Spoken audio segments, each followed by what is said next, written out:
काय ग, आईची आठवणी नाही तुला आता? किती दिवसांनी आलीस बघ माहेरी. सगळं बरं आहे ना आता घरातलं? होय आई, काय आता लग्नाला 14-15 वर्ष झाली आणि पहिल्यांदा बघितलंयसच की ग, किती फोन करायचे मी तुला. आई असं झालं, ह्याने असं करायला लागल्या, सासू असं केल्या बघ, मला ह्या घरात राहायचंच नाही बघ, मला घेऊन जा, मला संसारच नको आहे. पण तुझं मात्र एकच, काय नाही, तिथंच राहा, आपलं घर सोडायचं नाही.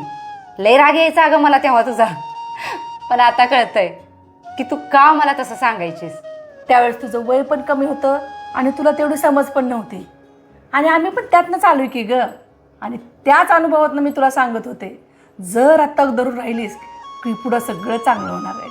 अगं आई, तेव्हा तग धरला म्हणून आज माझा संसार टिकून आहे. अगं मला त्यावेळेला असं वाटायचं की माझी आई मला घेऊन जात नाही, तिचं माझ्यावर प्रेमच नाही आहे, तिला मी जडच जाते, लय राग यायचा. पण त्यावेळेला जर तू प्रेम दाखवलं असतंस ना, आज माझा संसार चांगला झाला नसता. पण हे मला आत्ता कळतंय. अशा हे बघ, प्रत्येक आईचं आपल्या मुलीवर प्रेम असतंच, पण अशा कितीतरी आई आहेत की नाही ग, की त्या पोरीच्या म्हणजे आंधळ्या प्रेमापोटी नकळत त्या पोरीचा संसार मात्र करतात.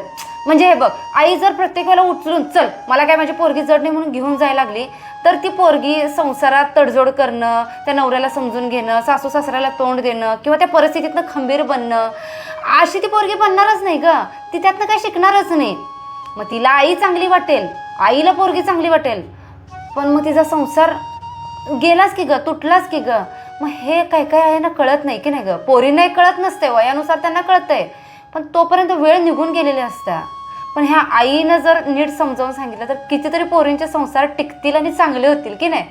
अगं कुठल्याच आईला वाटत नाही ग आपल्या लेकराचा संसार तुटावा, पण हे एका आईलाच कळायला पाहिजे की कधी तिच्यावर प्रेम करायचं आणि कधी तिचा कान पिळायचा, कुठलं कापड सुईनी शिवायचं आणि कुठलं दाबनानी. हे जर आत्ताच्या काही आयांना कळलं ना, तर कितीतरी पोरींचे संसार वाचतील बघ. होय गाई, कारण प्रत्येक मुलीचा आपल्या आईवरती असं डोळे झाकून विश्वास असतोय ग. आणि आईनंच त्या मुलीच्या प्रेमापोटी जर काही चुकीचं सांगितलं तर पोरी तसंच ऐकणार की ग.